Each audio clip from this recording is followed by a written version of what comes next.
제목은 내 가정을 회복시키소서라는 제목으로 함께 은혜를 나누고자 합니다. 사회학자인 클린턴 가드너가 이런 얘기를 했습니다. 자, 모든 것을 잃어도 가정을 잃지 않으면 잃은 것이 아니다. 그러나 모든 것을 다 취하고 누려도 가정을 잃으면 다 잃은 것이다. 이 이야기는 가정의 중요성을 이야기하는 거예요. 가정 안에 다 있다는 것이죠. 그래서 우리는 복되고 정말 하나님이 기뻐하는 그런 가정을 만들어야 될 줄 믿습니다. 얼마 전에 이제 경부고속도로에서 큰 사고가 난 그런 기사가 있었어요. 근데 고속도로에서 사고는 대개 두 가지잖아요. 과속 아니면 졸음운전. 근데 이거는 과속도 과속이었지만은 사고의 원인이 따로 있었어요. 졸음운전은 아니었고. 이제 곧 이 교통에 관련된 이 전문가들이 분석해 보니까요, 차를 너무 과하게 개조한 거예요. 뭐 엔진, 내부, 외부, 튜닝이라고 하잖아요. 근데 여러분들 자동차는 엄격한 그 기준과 관리, 그 테스트를 해가지고 소비자들한테 전달되어 있잖아요. 그러니까 그 상태가 가장 안전한 상태인 거예요. 그런데 우리는 좀 멋을 내기 위해서, 그리고 우리가 더 신나게 타기 위해서 엔진과 또 안에 내부, 외부를 다 개조합니다. 그러다 보니까 안정성이 떨어지고 사고의 원인이 되어지는 경우를 보게 되죠. 자, 이 이야기는 뭐냐면은 하나님이 우리의 가정을 디자인하시고 또 만드신 분인 거예요. 가정을 다 계획하셨어요. 그래서 하나님의 계획 가운데 가정이 만들어졌는데 타락한 인간이 그 가정의 질서를 다 깨는 거예요. 그 질서를 깨는 건 뭐예요? 하나님의 원리대로 가정을 이끌어갈 텐데 자기의 욕심과 생각으로 가정을 만들어 가다 보니까 가정이 어려움을 겪고 가정이 혼란에 빠지고 붕괴되어지는 그런 모습을 보게 되어지는 거예요. 그래서 우리가 잘 아는 시편 127편 1절의 말씀 보니까 여호와께서 집을 세우지 아니하면 세우는 자의 수고가 헛되고 여호와께서 성을 지키지 아니하면 파수꾼의 이제 깨어있음이 헛되도다. 그렇죠.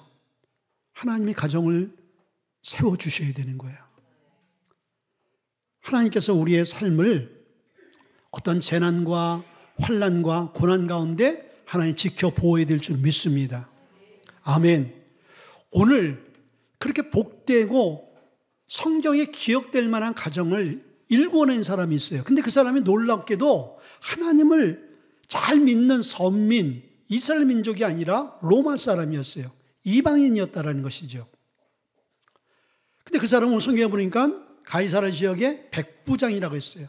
자, 로마 군대의 조직은 이제 6천 명이 되어지는 이 군대로 딱 조직이 되어 있어요. 그게 군단이에요. 그 군단에 이 장군이 있고요.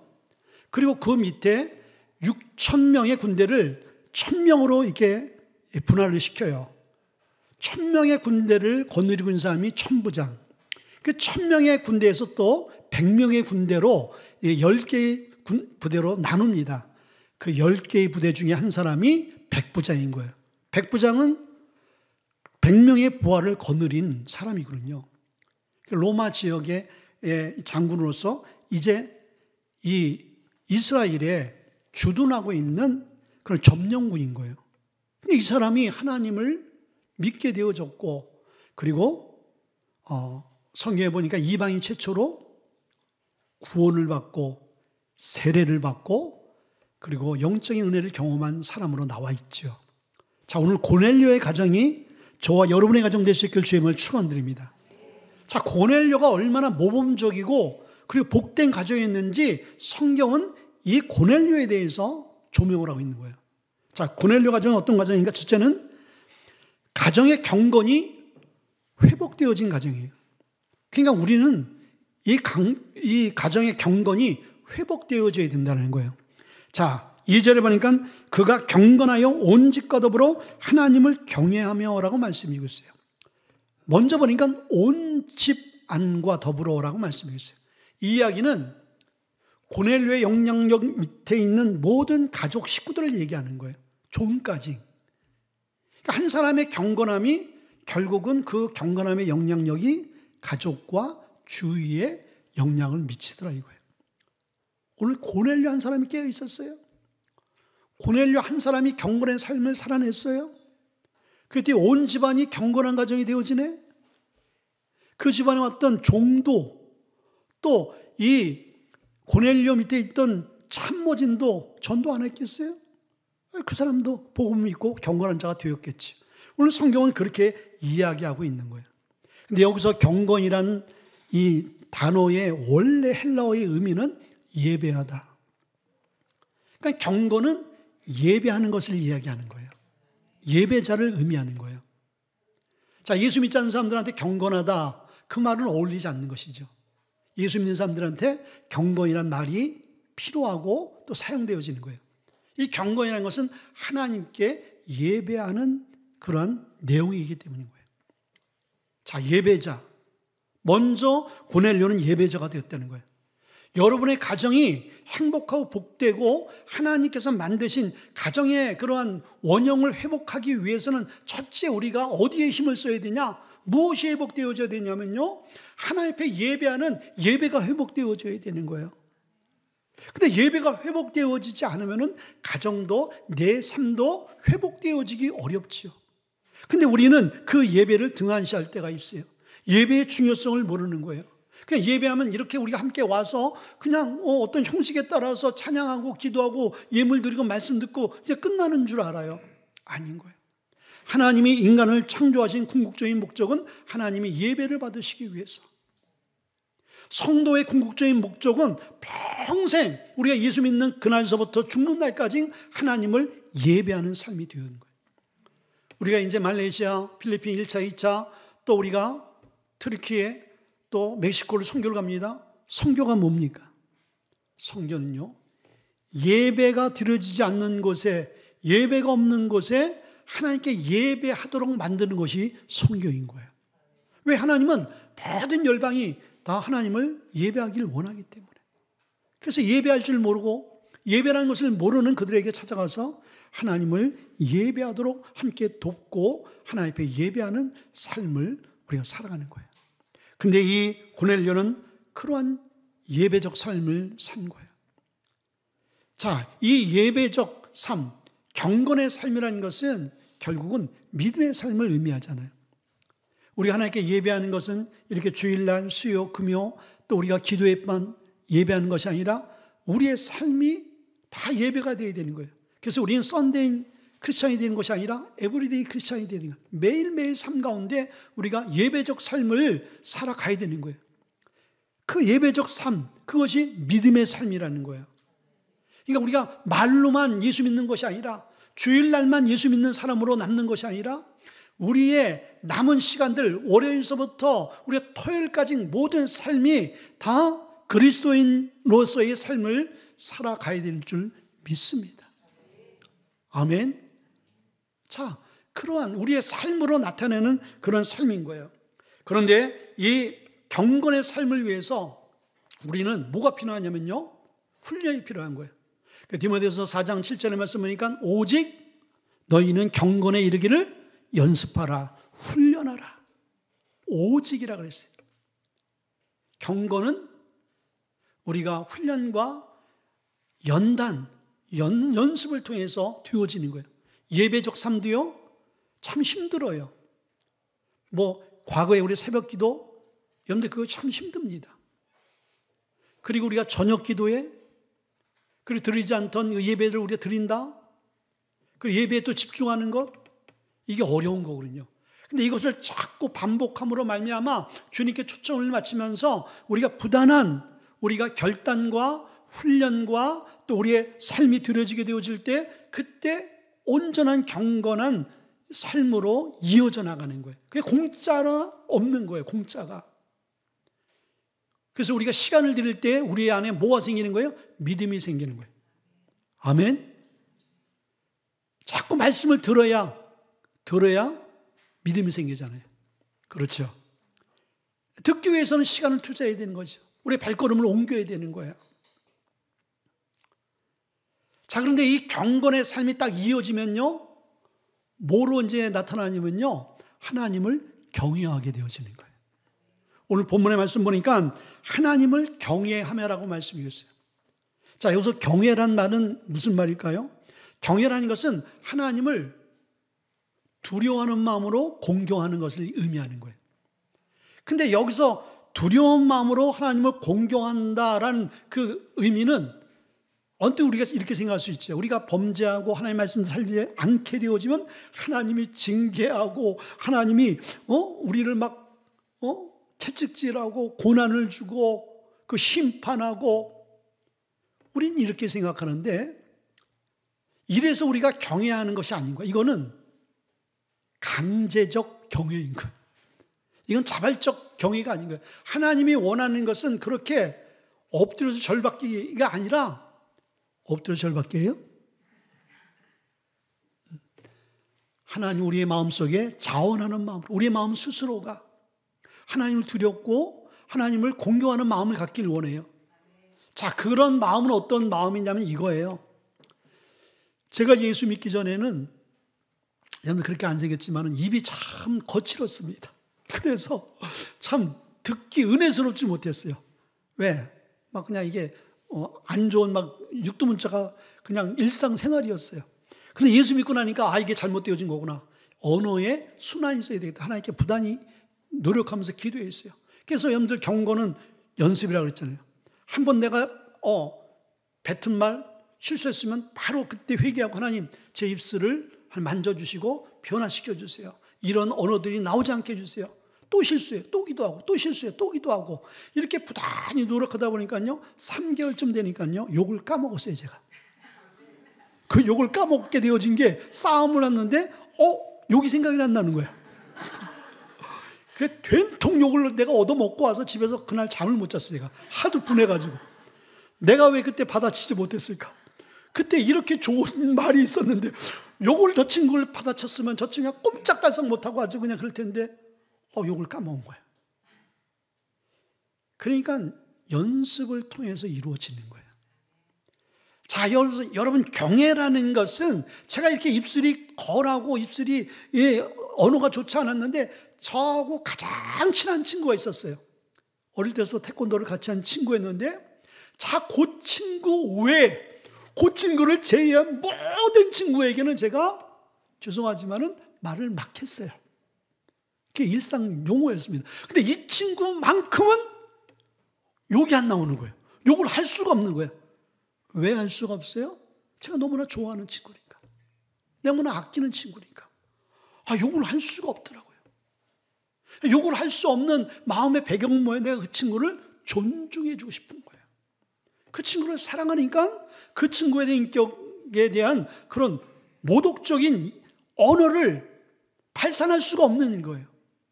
하나님 앞에 경외라는 게 그거예요. 하나님을 사랑하게 되어지면 하나님 나에게 내가 죄를 져서 내가 잘못한 거면 하나님 나에게 징계하고 무서운 하나님이기 때문에 억지로 하나님을 경외하는 것이 아니라 내가 그 하나님의 은혜를 깨닫고 그 은혜 가운데 내가 있다 보니까 내 스스로 내 마음속에 자원하는 자발적인 존경심과 사랑의 마음이 나오는 거예요. 이게 경외인 거예요. 근데 이 경외는 어디서부터 출발이죠? 경건에서 출발되어지니까. 하나님을 예배하는 자가 하나님에 대해서 이런 마음이 생기지, 하나님을 전혀 모르는 불신자가 하나님에 대한 사랑하고 존경스러운 마음이 생기겠어요? 아니죠. 예배는 하나님과 우리와의 관계를 계속 만들어주는 끈인 거예요.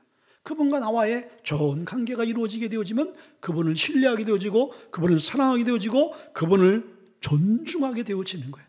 경외의 삶으로 이어질 수밖에 없게 되어진다는 거예요. 고넬료가 그런 삶을 산 거예요. 고넬료 한 사람이 경건한 삶을 살고 하나님을 경외하는 삶을 살게 되어지니까 그 영향력이 이 고넬료 한 사람으로 끝나는 것이 아니라 그 온 가족에게 영향을 미치는 거예요. 우리 교회 안에서도 이렇게 경건하고 하나님을 경외하는 사람이, 여러분들 한 사람이 불같이 일어나면요, 그 한 사람을 통하여서 온 교회가 경건한 공동체로 바꿔지는 거예요. 한 사람의 전도자가 일어나게 되면 온 교회가 전도하는 교회로 바꾸는 거예요. 한 사람의 헌신자가 생기면요, 온 교회가 헌신하는 교회로 바꿔질 수 있게 되어진다는 것이 고넬료가 그런 사람인 거예요. 자, 그래서 오늘 두 번째, 이 경건한 삶이요, 우리 안에 회복되어져야 되는 거예요. 경건이 이렇게 중요하잖아. 하나님이 경외하는 게 중요하잖아요. 그런 가정이 되어야 되지만은 그 가정의 구성원이 누구예요? 개개인이잖아요. 우리 한 사람 한 사람이 이 경건함과 경외함이 삶으로 나타나야 되는 거예요. 오늘날 기독교인들이 많은 매스컴의 부정적인 이미지로 나타나는 것은 뭐예요? 우리의 삶에 경건함이 없기 때문인 거예요. 경건한 사람은요, 절대로 세상에 지탄받지 않습니다. 세상 사람들이 봤을 때, 야, 저 사람 뭐지?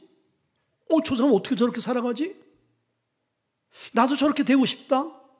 이런 도전을 주지, 세상 사람들이 손가락질하고 세상 사람들이 정죄하는 그런 삶을 살아낼 수가 없는 거예요. 자, 오늘 2절 보니까 백성들을 많이 구제하고 하나님께 항상 기도하더니 라는 그런 말씀이 있습니다. 이 이야기는 뭐냐면요, 경건과 경외하는 삶은 뭐로 이어지냐면요, 뭐로 나타나냐면은 구제로 나타나는 거예요. 구제.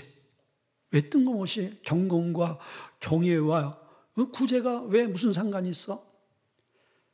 하나님을 사랑하게 되어지고 하나님을 존중하고 예배하는 사람은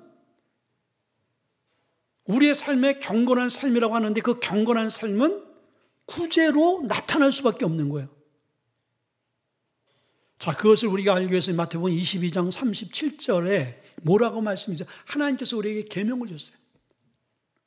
내 마음과 목숨과 뜻을 다하여 주 너의 하나님을 사랑하라. 38절에 이것이 크고 첫 번째 계명이라고 말씀했어요. 그 두 번째 계명은 39절에 뭐라고 말씀했어요? 내 이웃을 내 자신과 같이, 내 몸과 같이 사랑하라. 가장 큰 계명, 첫 번째와 두 번째. 첫 번째는 하나님을 경외하는 것, 하나님을 사랑하는 것. 그게 뭐예요? 하나님을 사랑하는 행위가 하나님을 예배하는 거예요. 하나님을 존경하고 존중하고 헌신하는 거예요. 경외하는 것이죠. 위로는 그렇게 하는 거예요. 그럼 아래로는 뭐예요? 우리의 관계 안에서 그 관계는 바로 내 이웃을, 어렵고 힘든 자들, 불신자들에게 우리가 그리스도의 사랑을 전하는 거예요.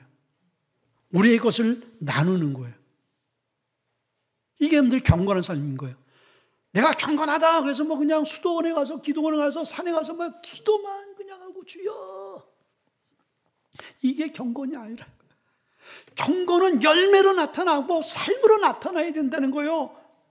그 삶은 나의 것을 함께 나누며 함께 돕고 헌신하는 그런 희생과 헌신의 삶인 거예요. 예수님이 그런 삶을 사셨잖아요. 예수 믿는 저와 여러분의 삶도 우리의 삶 가운데 이 구제가 회복되어져야 돼요. 근데 여기서 구제라는 것은요, 원어를 보게 되어지면 구제라는 것은 그냥 우리가 가난한 사람, 없는 사람, 힘없는, 힘 약한 사람에게 우리가 도움의 손길을 주는 것, 이건 세상 사람들이 구제인 거예요. 근데 성경이 말하는 구제라는 것은 원래 헬라의 의미는요, 자비와 긍휼과 그 사랑을 의미하는 거예요. 그러니까 우리가 남을 돕더라도 그 마음이 함께 흘러가지 않으면 이건 구제라고 볼 수 없는 거예요. 근데 예수 믿지 않는 그 많은 단체나 뭐 기업이나 정치인들은요, 프랜카드를 걸어놓고 막 구제를 하잖아요. 그들도 사랑의 마음을 하겠죠. 근데 그게 사랑의 마음이 아니고 다른 목적으로 선전용으로 여러분들 그 남을 돕는다면 그건 전혀 구제가 될 수 없는 거예요. 우리 예수 믿는 사람들 그거예요. 마음이 흘러가지 않는 구제.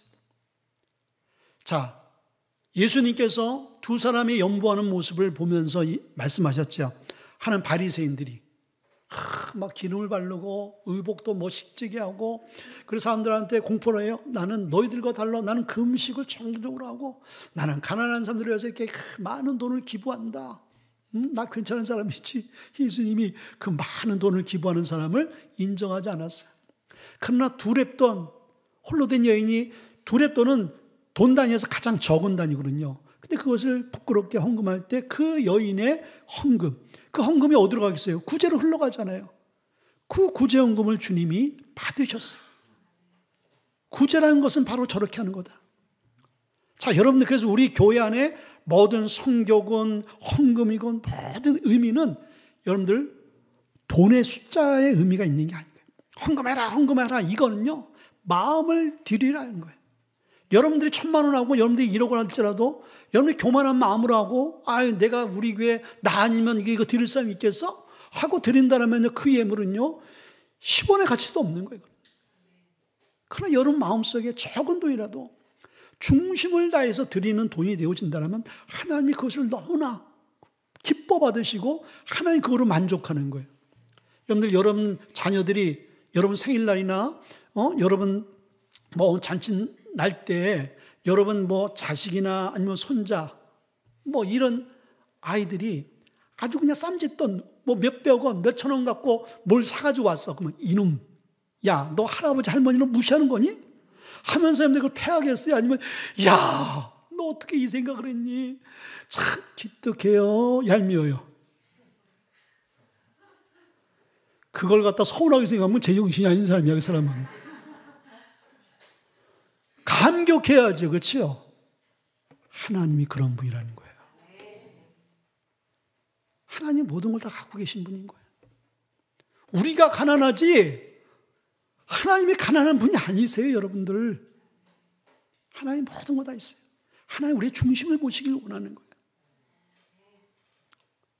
그래서 여러분들, 구제라는 것은 하나님을 사랑하게 되어지면은 자연적으로 우리가 이웃을 사랑하는데, 그 이웃을 사랑하는 것은 이웃의 아픔과 어려움을 외면하지 않고 함께 나누는 삶이라는 거예요.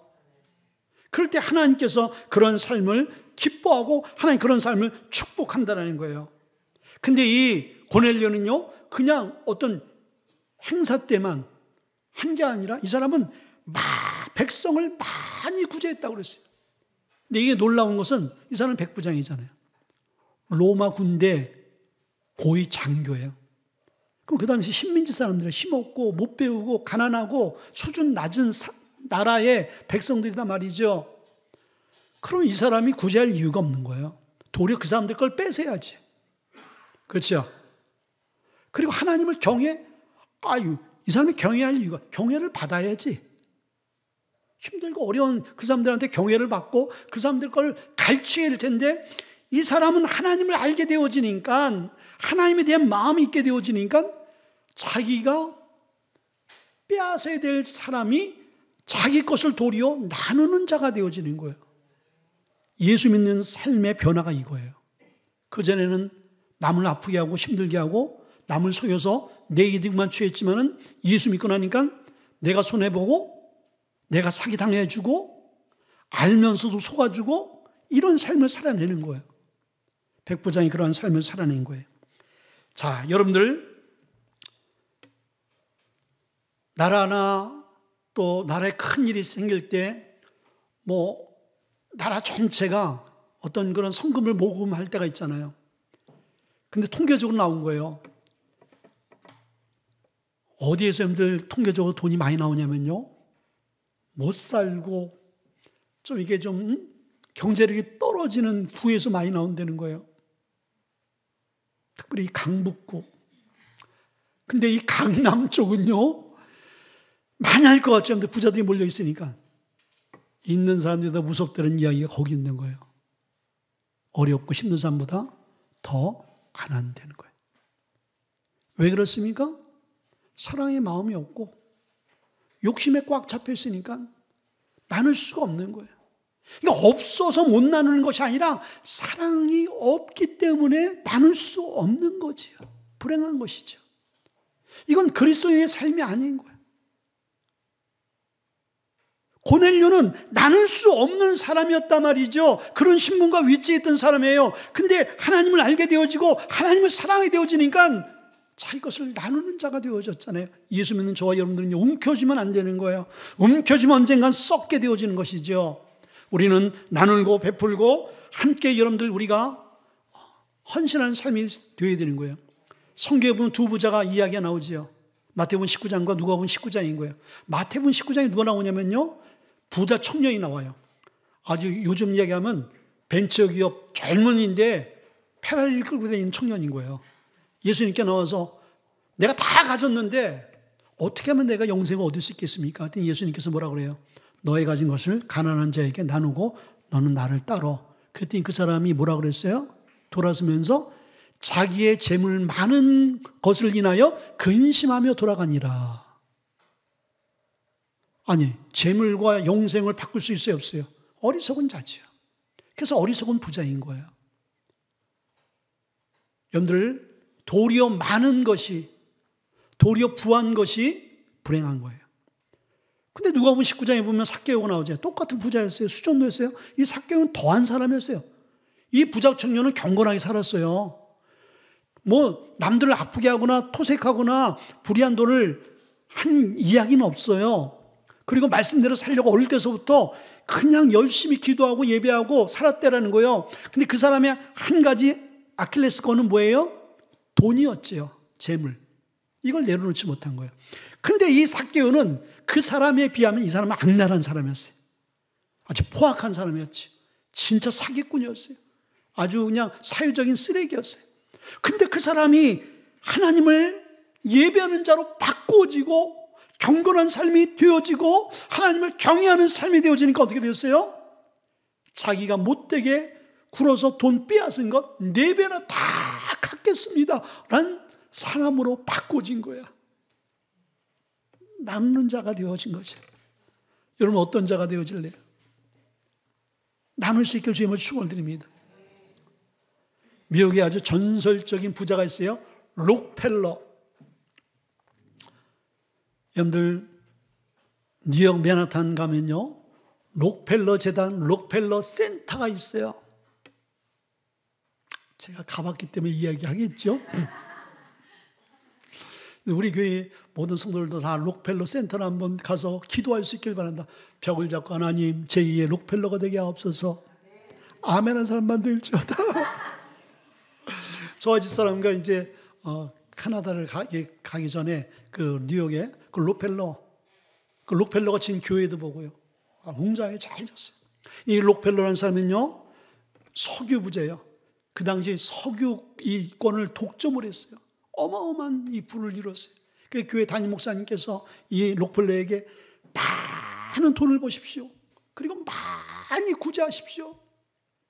그래서 이 사람은 나누기 위해서 돈을 벌었다는 거예요.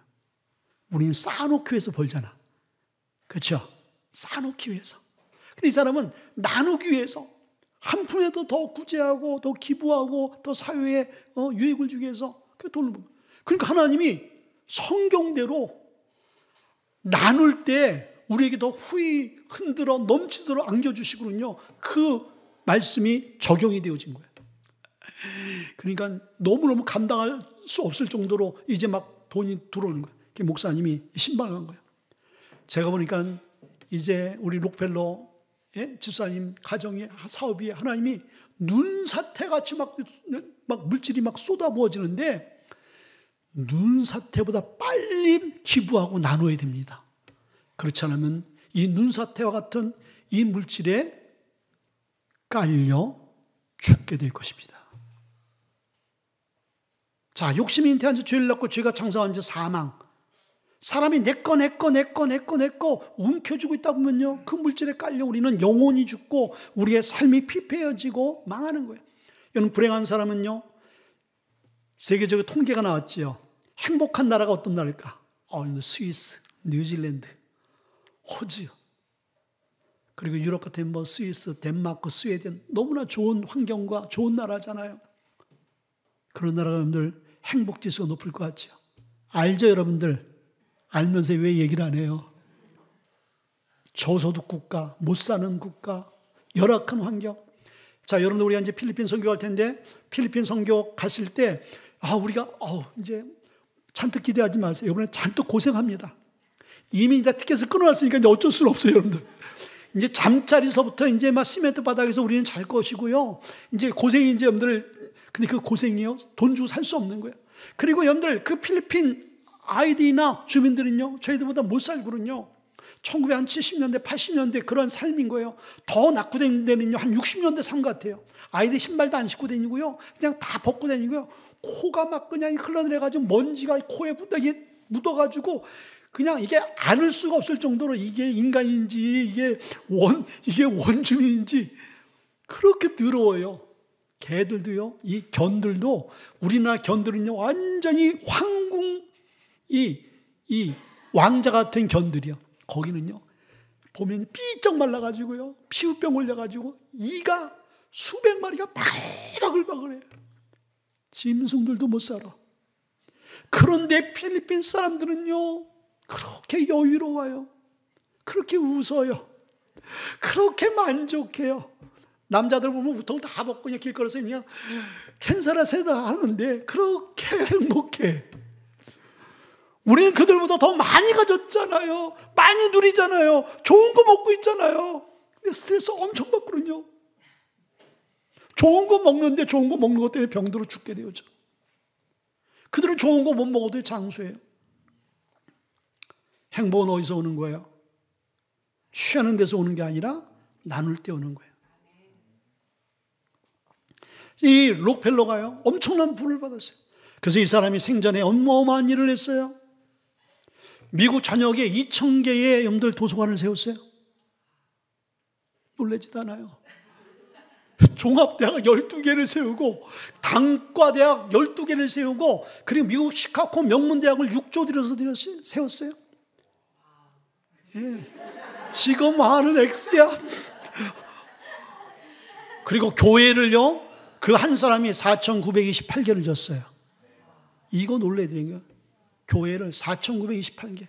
그리고 그 사람이 평생 사회에 기부한 금액이 145조인 거예요. 1조가 1,000억이 1,000 곱하기 10이 1조죠. 아니에요? 100억도 아니고 1,000억. 145조를 그럼 얼마를 벌었다는 거예요? 여러분들 구제할 때 우리 교회가 그런 교회가 되어지길 원해요. 우리 교회는 감사하게 나누는 교회야. 제 마음 같은 정말 선교사님들 오면요, 많이 드리고 싶어요. 힘들고 어려운 분들이 있잖아요. 그리고 이분들은 한국에 연고 그렇게 많지 않고 여기서 어떤 돈으로 생활해요? 많이 드리고 싶고, 저도 어려운 사람들 만나 개인적으로도 많이 돕고 싶어요.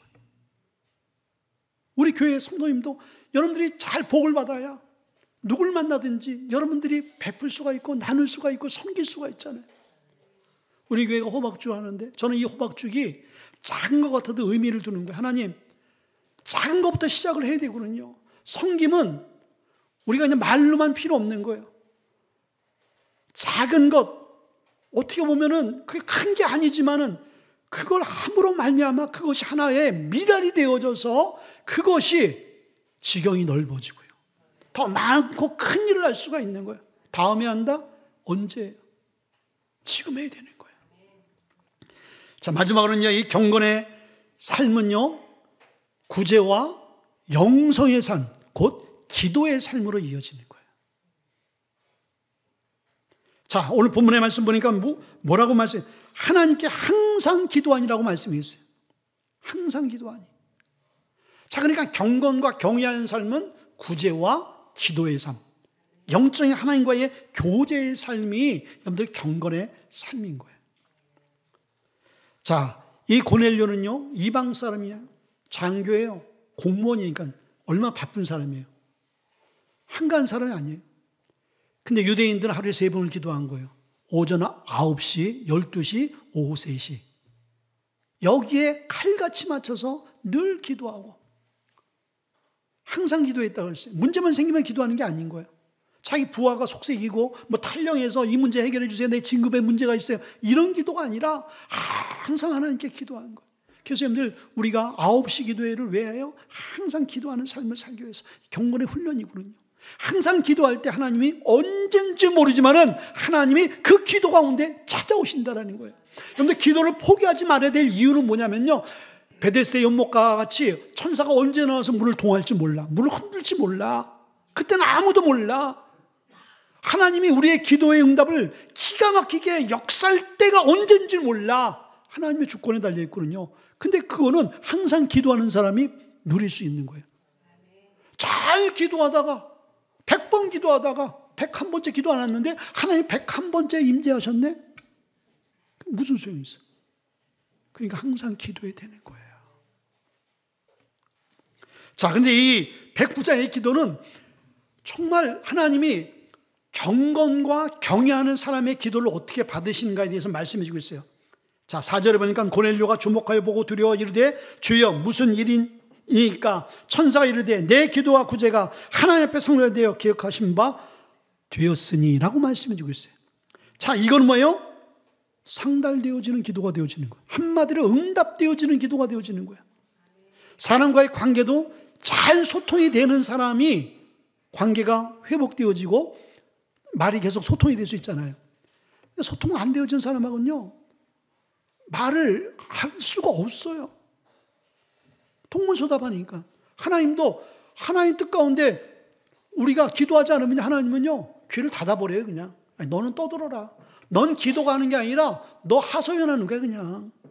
너는 문제를 해결하려는 것이 아니라 너는 지금 투정하고 있는 거야. 이런 기도는요, 하나님이 안 받으시는 거예요.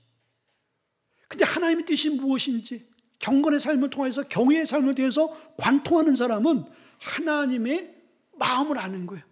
그러니 하나님 응답할 수밖에 없는 거지. 이 고넬료가 그런 삶을 살았어요. 자, 그러면서 3절에 보니까요, 영적인 깊은 체험을 하나님께서 주세요. 자, 하루는 제9시쯤 되어 환상 중에 밝히 보매 하나님의 사자가 들어와 이르되 고넬료야 하니, 환상을 환상.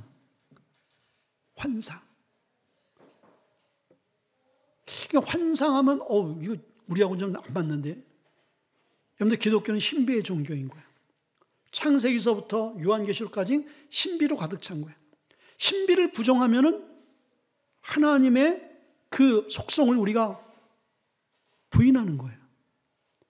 때로는 하나님께서 우리의 삶 가운데 신비롭게 역사해서 신비주의가 되면 안 되는 거예요.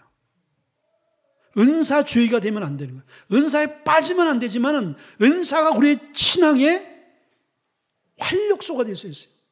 근데 이 환상을 보여주고 우리가 은사라고 방언과 통역과 예언, 환상, 꿈을 보는 것은 하나님께서 그 보여주는 목적이 있어요. 그건 영혼 구원인 거예요. 오늘 고넬료에게 환상이 보여주고 이 똑같은 환상을 베드로가 환상을 또 다른 환상을 보거든요. 근데 그 환상을 보게 하는 것은 이 사람이 영적으로 좀 탁월한 사람으로 만들기 위해서 하나님이 보여준 것이 아니라 베드로에게, 이방인에게 복음을 흘러가게 만들어라. 그 복음의 문, 첫 번째 사람이 고넬료다라고 말씀하기 위해서 베드로에게 환상을 보여주거든요. 그리고 이 고넬료에게도요, 그 종을 초청을 해서 성령을 받을 수 있도록, 성령이 임재할 수 있는 그 예배를 드릴 수 있도록 오늘 환상을 보여주는. 그러니까 환상, 여러분들 방언, 통언, 예언, 근데 쓸데없는 데 쓰지 마세요. 오로지 영혼 구원하는데 이게 필요한 거야. 누구 점쟁이 쳐도 한번 기도해보자고. 그래, 뭐가 문제예요? 자식이 언제 어디 대학 가야 된다고? 한번 기도해 봅시다. 하나님, 어느 대학을 가야 되겠습니까? 이게 아니라는 거예요. 그때서부터 그 사람은 주님의 이름을 팔아 점쟁이가 되어지는 거예요. 기독교는 무당 종교가 아닌 거예요. 하나님 우리에게 거룩한 은사를 사용하시는 것은 영혼을 구원하라고. 그걸 주시는 거예요. 자, 그리고 하나님께서 이 가정에 하나가 되어지는 복을 줬잖아요. 2절에 보니까 온 집으로 더불어 하나가 되어서 하나가. 아멘. 하나가 되어지는 축복. 하나가 되고 싶지 않으세요? 동상이몽같이 살고 싶어요? 따로 오빠비 되실래요? 이것도 여러분들 경건이 그 가정에 이루어지면요, 다 하나가 되어져요. 서로 존중하고 사랑하고 회복되어지고. 마지막으로는요, 오늘 2절에 보니까 3절에 하루는 제9시쯤 되어 환상 중에 밝히 보매 하나님의 사자가 들어와 이르되 고넬료야. 하나님이 찾아오셔요. 하나님 여러분과 함께 하신다는 거예요. 그래서 어딜 가든지 뭘 타든지 하나님이 여러분에게 지혜를 주시고 여러분의 갈 길을 밝게 보여주시고 이 사건, 사고, 불행한 모든 상황 가운데 여러분의 자녀와 여러분의 삶을 지키시고 보호하신다는 거예요. 근데 이거만큼 축복이 어디 있어요? 여러분의 자녀 보호하신다니까요. 여러분을 갈 길을 보호하신다니까요. 아멘.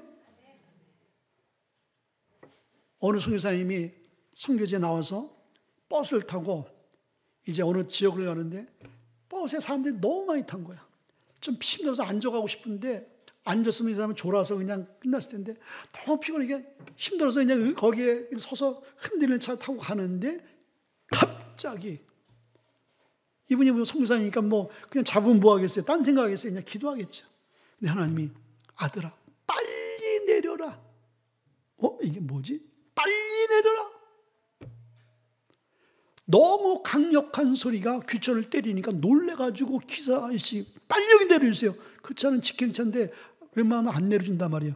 이 사람이 하도 급해서 이게 무슨 일인가 해가지고 직행 버스인데 바로 세워주고 내렸어. 얼마 있어 가다가 쭉 언덕으로 오다가 그 차가 갑자기 이 낭떠러지 쪽으로 쭉 떨어져서 굴러 그 안에 모든 사람들이 사망한 사건이 있었대요. 자, 하나님은 우리를 보호하시고 인도하시는 분인 거예요. 하나님 우리 삶 가운데 찾아오면 우리는 내일 일할 수 없지만 하나님은 과거, 현재, 미래 모든 것을 아시는 분인 거예요. 그 하나님이 여러분의 자녀를 지키시고 보호하셔야 되는 거예요. 지금 안전하다고 안전한 게 아닌 거예요. 지금 여러분의 가정이 평안하다고 평안한 게 아닌 거예요. 평안해질 수 있는 것, 안전하게 우리의 삶을 살 수 있는 것, 이거의 안정장치, 이거에 정말 투자할 만한 그 영적인 보험은 뭐예요? 경건한 삶과 경외하는 삶인 거예요. 그런 삶이 되어서 여러분의 가정과 자녀와 여러분의 삶이 회복되어질 수 있기를 주님을 축원드립니다. 우리 한번 기도하겠습니다. 기도할 때 하나님 말씀입니다. 하나님 우리의 가정이 고넬료와 같은 가정이 되길 원합니다. 하나님 내 자신이 고넬료 같은 사람이 되길 원합니다. 하나님을 경외하는 자, 하나님 앞에 예배하는 자, 경건한 삶을 통하여 받은 은혜를 나누고 구제하는 자, 늘 하나님과 소통하며 기도하는 자, 그래서 하나님께서 찾아오셔서 지키시고 보호하시고 응답하시는 그 축복을 누리는 하나님, 내 자신이 되어주고 낳은 사람의 경건을 통하여 온 가족 식구들이, 온 친인척들이 경건한 삶을 함께 누릴 수 있는 하나님 우리가 되게 해달라고 한번 기도하며 나갑시다.